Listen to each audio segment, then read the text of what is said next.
The boy's bare feet slapped against the cold concrete as a woman screamed from behind him. "Run, Ethan! Don't look back!" A glass bottle shattered near his head.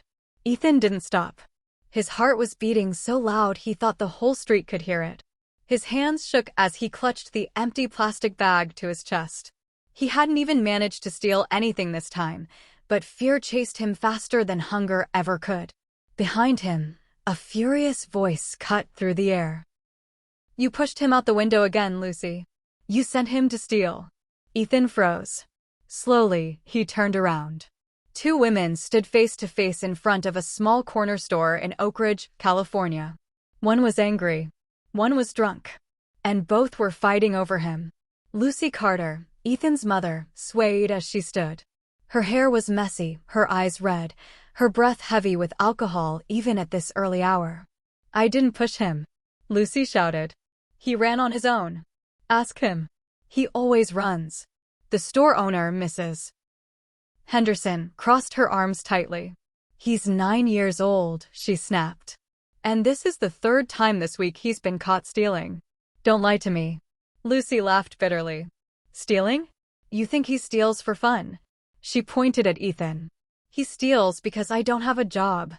Because life crushed me. Because nobody helps us." People had started to gather. Ethan felt every eye burn into him. A thief. A problem. A shame. Mrs. Henderson shook her head. "You're raising him to be a criminal." Lucy's face changed instantly. "You think I want this life?" she screamed. "You think I wanted to be a single mother with no money and no help?" Ethan wanted to disappear. "I'm not calling the police," Mrs. Henderson finally said. Ethan's heart jumped. "But he will work," she continued. "He'll clean everything he tried to steal from." Lucy scoffed. "Good. Teach him a lesson." Ethan looked at his mother. She didn't look back. For the next hour, Ethan cleaned shelves, wiped sticky floors, and scrubbed glass cabinets while his stomach twisted with hunger. Customers walked past him as if he were invisible. When Mrs. Henderson finally dismissed him, she leaned down and spoke quietly. "You're not a bad kid," she said. "But your life will eat you alive if you let it." Ethan nodded. He didn't know how to answer. Outside, Lucy was already drinking again. Ethan sat beside her on the sidewalk, holding a small box of homemade sweets he had made the night before. One day, he said softly, "I'll sell candy. I'll buy you a house. A real one. With a yard." Lucy laughed. "Sell candy," she slurred. "Dream bigger. Or don't dream at all." Something inside Ethan cracked. But he didn't cry. That night, Lucy kicked him out. "Go sell your sweets," she said. "Don't come back empty-handed." The door slammed. Ethan stood alone under a flickering streetlight. 9 years old. Homeless. Hungry. He walked for hours, asking strangers if they wanted to buy candy. Most ignored him. Some yelled. One man shoved him away. By midnight, his feet were bleeding. Ethan sat on a curb and cried silently. That's when a man stopped. "You okay, kid?" His name was Jack Miller. Jack gave Ethan a sandwich and listened without interrupting as Ethan told his story. Jack didn't promise miracles. He just stayed. But when Lucy showed up drunk and screaming, Jack stepped back. "This isn't my fight," he said quietly. Ethan watched him walk away. Another almost rescuer. Another almost home. The next morning, Lucy tossed Ethan a torn backpack. "Happy birthday," she muttered. Ethan stared at it. "No cake. No hug. We're leaving," Lucy said. "Now." Ethan shook his head. "I want to stay with Jack." Lucy's eyes went cold. She dragged him by the arm. "You belong to me." Later that day, Ethan stood inside a luxury shoe store. He wore a borrowed jacket. His shoes were torn. "My mom will pay," he said. "What's her name?" the clerk asked. Ethan swallowed. "Emily Harrison." A lie. One that would change his life forever.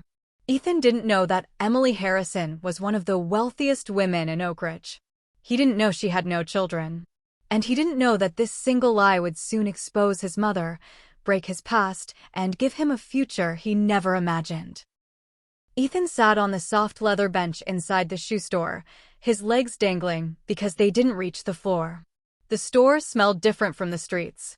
Clean, warm, safe. A feeling he didn't recognize settled in his chest. Hope. The salesperson, a tall man named Robert, knelt in front of Ethan and slipped a pair of sneakers onto his feet. How do they feel?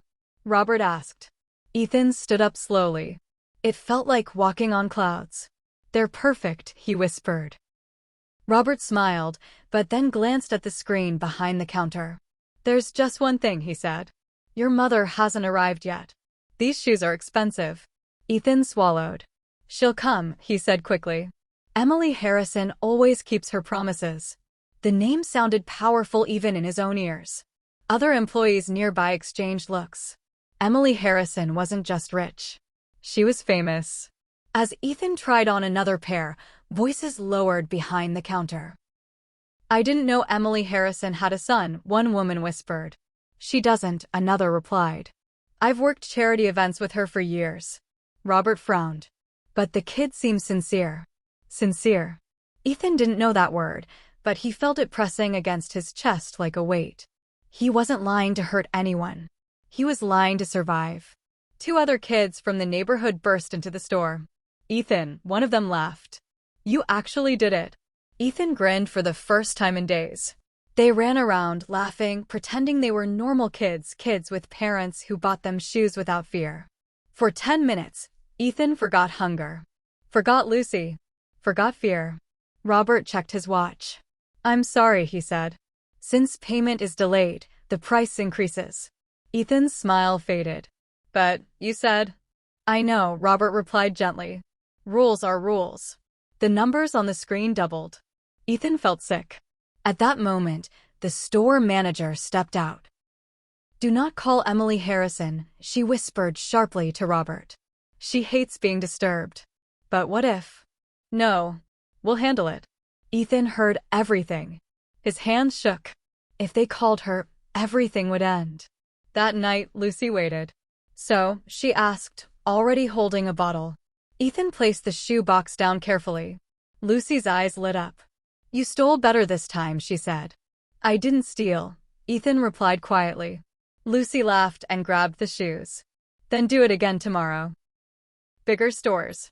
More money. Ethan's chest tightened. I don't want to go to jail. Lucy slapped the table. Jail is for stupid people who get caught. Her words burned into him. Later, Ethan lay on the floor, staring at the ceiling. He hugged the shoe box to his chest. Shoes shouldn't cost lies. Shoes shouldn't cost fear. But in his world, everything did. The next morning, a black luxury car pulled up outside the shoe store. And inside that car sat Emily Harrison herself. The black luxury car stopped so smoothly that no one inside the shoe store noticed at first. But when the door opened, everything changed. People felt it before they saw her. Emily Harrison stepped inside. Tall, calm, expensive without trying. The store went silent. Robert straightened instantly. The manager rushed forward. Miss Harrison. We didn't expect. Emily raised a hand. I was told my name was used here yesterday. Every eye turned to Ethan. His heart dropped. This was it. Ethan tried to stand. His legs wouldn't move. Emily walked toward him slowly and crouched until her eyes were level with his. You said you were my son, she said softly. Ethan nodded. Tears rolled down his face. I'm sorry, he whispered. I just needed shoes. The room felt too small. Emily didn't shout. She didn't accuse. She asked one question. Where's your mother? Ethan hesitated. At home. Drinking. Silence. Something flickered in Emily's eyes, recognition. They sat in the small office at the back of the store. Emily listened. No interruptions. No judgment. Ethan told her everything. The stealing. The hunger. The birthdays without hugs. The nights locked outside. I didn't want to be bad, he said. I just wanted to live. Emily closed her eyes for a moment. Then she reached across the desk and held his shaking hands. You don't need to steal, she said. You need help. Emily took Ethan to a diner nearby. He ate slowly at first, afraid the food might disappear. This is yours, she said gently. All of it. For the first time, Ethan believed an adult.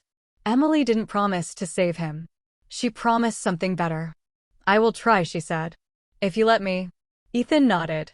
He had nothing left to lose. Lucy was drunk when they arrived. "What is this?" she snapped. Emily stood between Lucy and Ethan. "This child is being abused." Lucy laughed bitterly. "You think money makes you a mother?" Emily's voice didn't shake. "No.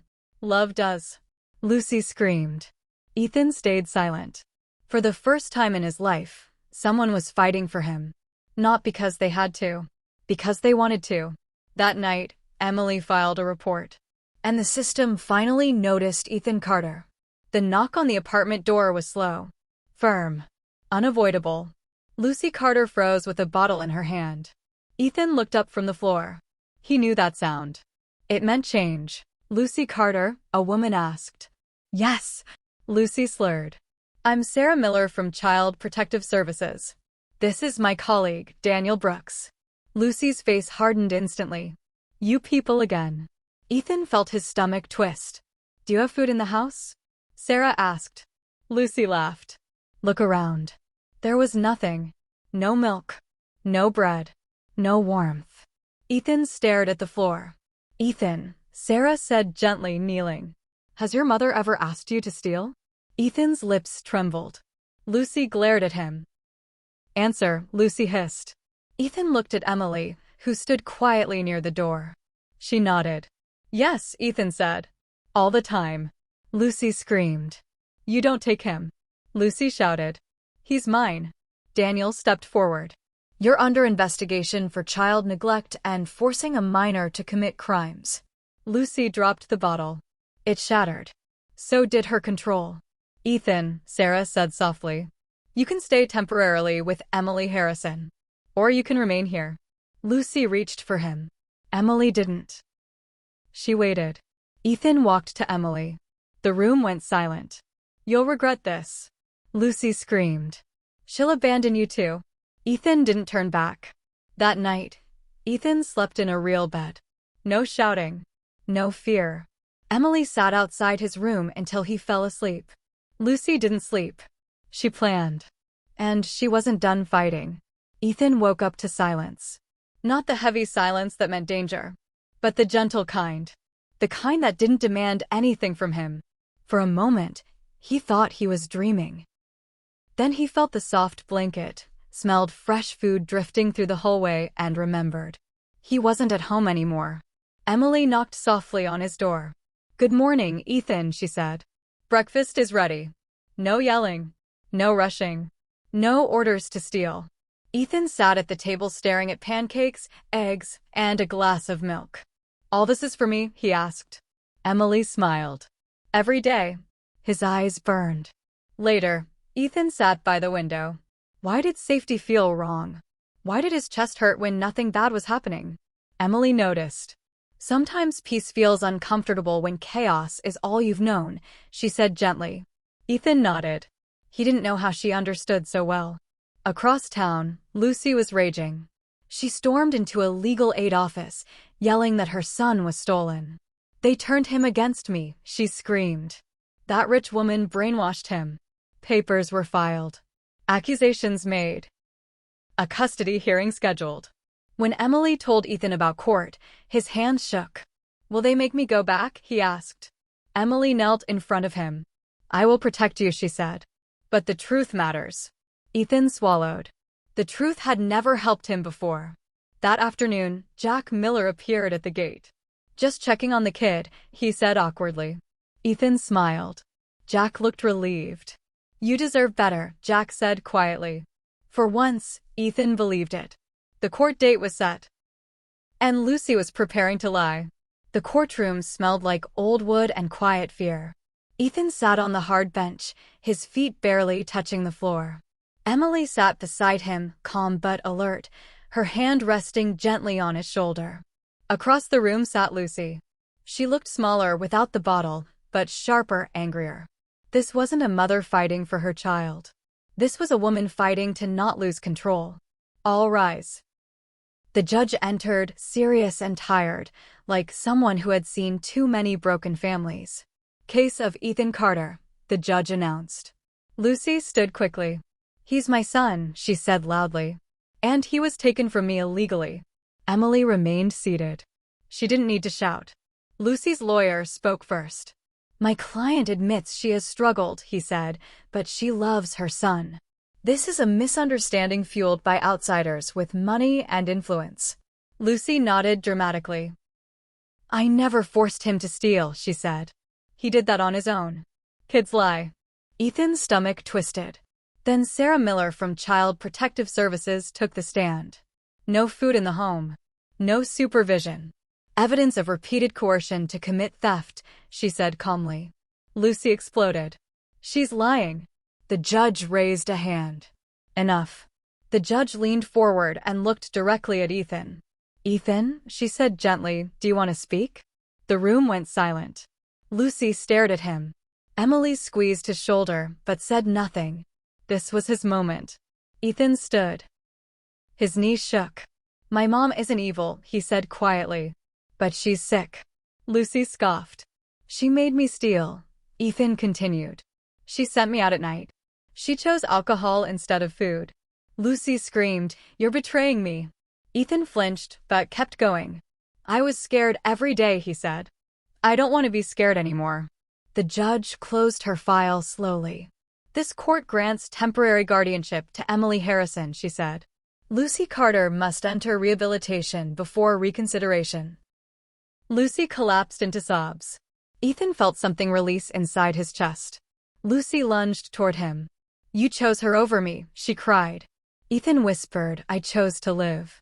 Emily stepped between them. "This ends today," she said firmly. Lucy signed the papers that afternoon. But addiction doesn't let go easily. And neither does guilt.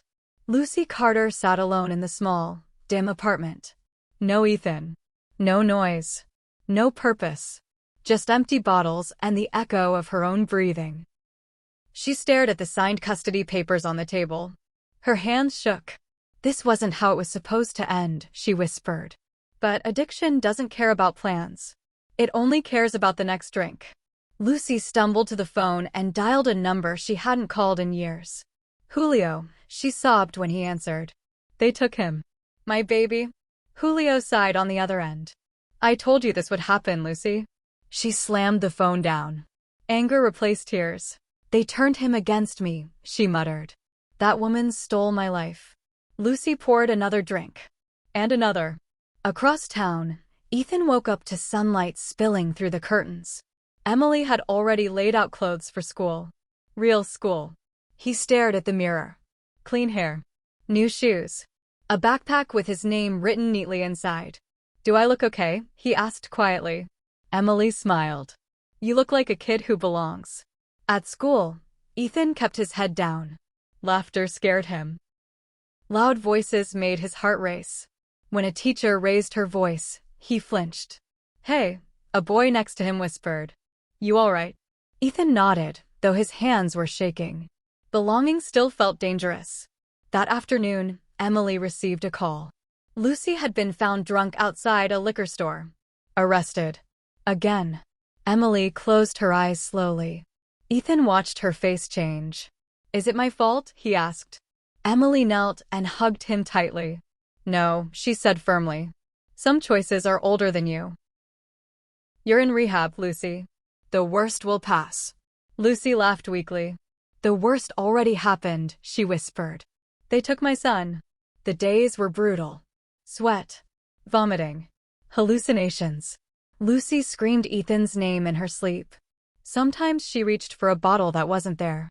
Sometimes she begged for forgiveness from people who never answered. For the first time, she was alone with herself. And she hated what she saw. Ethan woke up screaming. Again. Emily rushed in and held him as he shook. "I was stealing again," he cried. She was watching. Nightmares didn't disappear just because danger was gone. Emily brushed his hair gently. "You're safe," she whispered. "Even when your mind lies." At school, Ethan struggled. When he didn't understand homework, he froze instead of asking. When kids teased him, he laughed along even when it hurt. Survival habits die slowly. Emily noticed. "Say it out loud," she encouraged. "What do you need?" Ethan swallowed. Help. It was the hardest word he'd ever spoken. Lucy sat in group therapy silent. Others shared stories of lost families, broken lives. She clenched her fists. I used my kid, she finally said. I made him steal. No one judged her. That was worse. One afternoon, Emily handed Ethan an envelope. Your mother wrote to you, she said carefully. Ethan stared at it. He didn't open it. Not yet. The letter waited. And inside it was either poison or truth. The envelope sat on Ethan's desk all night. He didn't touch it. He was afraid that opening it would pull him backward, back into hunger, fear, and noise. Emily didn't rush him. Some things must be faced slowly. The next morning, Ethan opened it. The handwriting was messy, shaky. Ethan, I don't know how to be a mother without a bottle in my hand. That's the truth. I'm learning how to sit with the pain instead of running from it. I don't expect forgiveness. I just want you to live better than I did. Mom. Ethan's chest tightened. No excuses. No demands. Just truth. Does this mean she's better? Ethan asked. Emily shook her head gently. It means she's trying. Trying wasn't a promise. But it was something. In rehab, Lucy stared at the empty chair in front of her. They told her to imagine Ethan sitting there. She couldn't. It hurt too much. I failed him, she said through tears. And I knew I was failing him. The courthouse looked different this time. Less terrifying. Still heavy. Ethan sat beside Emily, his feet steady on the floor. He wasn't shaking anymore, but his heart still knew the sound of that place. Across the room, Lucy entered quietly. She looked thinner, cleaner, sober. And somehow, that scared Ethan more than her anger ever had. The same judge reviewed the file. Lucy Carter, she said, you have completed 30 days of rehabilitation. This court acknowledges your effort. Lucy nodded, eyes down. But effort is not recovery, the judge continued. Lucy swallowed. The judge turned to Ethan. Would you like contact with your mother at this time? The room held its breath. Lucy looked up, hope trembling in her eyes. Emily stayed silent. This choice belonged to Ethan. I want her to get better, Ethan said. But I'm not ready to see her alone. Lucy's face fell. But she didn't explode. She nodded slowly. I understand, she whispered. It was the first time she ever had. Supervised contact only, the judge ruled. Guardianship remains with Emily Harrison. The gavel struck. Final. Lucy approached Ethan slowly. I'm proud of you, she said quietly. For being honest. Ethan nodded. That was enough. They didn't hug. They didn't promise anything. They just stood, two people learning new rules. That night, Emily asked a question that changed everything. Ethan, she said softly, would you like to stay forever? Emily's question stayed in the air long after she asked it. Would you like to stay forever? Ethan didn't answer right away. Forever was a dangerous word. Ethan lay awake that night staring at the ceiling. Every place he had ever slept before had an ending. An eviction. A fight. A door slammed. What if forever was just another lie that ended badly? The next morning, Emily didn't push. She poured 2 cups of coffee, one real, one warm milk, and sat across from him. Forever doesn't mean erasing your past, she said. It means choosing your future. Ethan traced circles on the table. What about my mom? He asked. Emily nodded. She will always be part of your story. But she doesn't get to write every chapter. That made sense. And it scared him. Later that week, they met with Ms. Karen Lopez, a family services counselor. She spoke softly, clearly. Adoption means Emily would become your legal mother, she explained. You would keep your name, your memories, your feelings. Ethan looked up. I won't disappear? Karen smiled. No, you'll belong. That afternoon, Ethan had his first supervised visit with Lucy. She looked healthier. Still fragile, but present. I heard about the adoption, Lucy said quietly. Ethan nodded. Lucy took a deep breath. I won't fight it. That surprised him. I want you safe, she continued. Even if it hurts me. For the first time, her love didn't feel selfish. That night, Ethan walked into Emily's study. He placed his hand over hers. "I want to stay," he said. "I want a home that doesn't disappear." Emily's eyes filled with tears. "I'm here," she said. "For as long as you'll have me." The adoption process began. But Lucy faced one final test. And relapse waited patiently. The adoption paperwork moved faster than Lucy expected. Too fast. Each signature felt like another door closing. Another reminder that love alone couldn't undo years of damage. Lucy sat on the edge of her bed in the rehab halfway house, staring at the phone in her hand. One drink. That's all her mind whispered. One drink to stop the pain. Julio called. "I heard about the adoption," he said. "You okay?" Lucy laughed without humor. "Does it matter?" "You don't have to do this alone," Julio replied. "Come out. Clear your head." Lucy knew what that meant. She looked at the meeting schedule on the wall, then at the door. Across town, Ethan stood in front of a mirror holding two papers. One had his old name. The other added Harrison to it. Ethan Carter. Ethan Carter Harrison. "Do I have to change?" he asked. Emily shook her head. "Only if you want to." Ethan folded the second paper carefully. "Maybe later," he said. Healing didn't need to rush. Lucy stood outside a liquor store. Her hands trembled. She imagined Ethan's face when he said, "I want to stay." She imagined losing even supervised visits. Her phone buzzed. A text from her sponsor. "Call me. Right now." Lucy collapsed onto the sidewalk and cried. She didn't go inside. Instead, she called. "I can't do this alone," Lucy said. And for the first time, she meant it. That night, Lucy returned to the halfway house. No celebration. Just quiet survival. Recovery wasn't heroic. It was boring. And that was the point. The adoption date was set. And the final hearing would change Ethan's name forever. The courtroom was full. Not noisy. Not tense. Just expectant. Ethan sat in the front row beside Emily, his hands folded neatly in his lap. He wore a simple blue shirt, the kind you wear when something important is about to happen. Behind them, in the last row, Lucy sat quietly. She didn't cry. She didn't argue. She just watched. The judge adjusted her glasses and looked down at the file. "Today we finalize the adoption of Ethan Carter," she said. Ethan's heart beat faster. "Before we proceed," the judge continued, "there is one question only you can answer, Ethan." The room grew still. "Do you wish to change your name?" Ethan swallowed. He thought of the streets. The hunger. The fear. He thought of the nights Emily sat outside his room. The mornings with pancakes. The word help he had learned to say. "I want to keep my name," Ethan said clearly. "But I also want hers." Emily's breath caught. The judge smiled gently. "Then you will be Ethan Carter Harrison." Lucy closed her eyes. Not in pain. In peace. The judge leaned forward.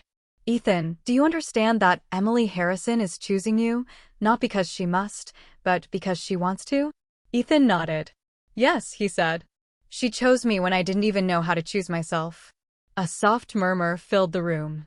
Emily wiped her eyes. "I hereby declare the adoption final." The sound echoed. Final. Permanent. Safe. Emily hugged Ethan tightly. For the first time in his life, the future didn't feel like a threat. Lucy stood slowly as the room emptied. She didn't approach. She didn't interrupt. As Ethan passed her, she whispered, "You did good." He looked at her. "So did you," he replied. And for the first time, it was true. That evening, Ethan stood in front of a crowd and spoke words that would change more than just his life. The small community hall was full. Not with important people. Not with cameras. But with hearts that had quietly carried Ethan's story without knowing it. Emily stood near the back, letting him walk forward alone. Because this moment belonged to him. Ethan stepped onto the stage. The microphone felt heavy in his hands. There was a time when speaking the truth could get him punished. A time when silence felt safer than honesty. Not anymore. "My name is Ethan Carter Harrison," he began. His voice didn't break. "I used to steal, not because I wanted to, but because I was hungry. Because I was scared. Because I didn't know another way." The room was silent. I had a mother who loved me but was sick. And I had days when love wasn't enough. Lucy stood near the door, listening. She didn't hide. She didn't run. Then someone chose me, Ethan continued, looking toward Emily. She didn't ask what I could become. She asked what I needed. Emily covered her mouth, tears streaming down her face. Family isn't who you're born to, Ethan said. It's who stays when you're at your worst. The room erupted in quiet tears. Lucy stepped outside afterward. She breathed deeply. She was still recovering. Still learning. But for the first time, she wasn't alone with her guilt. She had hope. And hope was enough to stay sober today. That night, Ethan placed his shoes by the door. Not in fear of running, but because he knew he'd wake up there again. Emily tucked him in. Forever, she whispered. Ethan smiled. I believe you. Ethan didn't forget his past. He transformed it.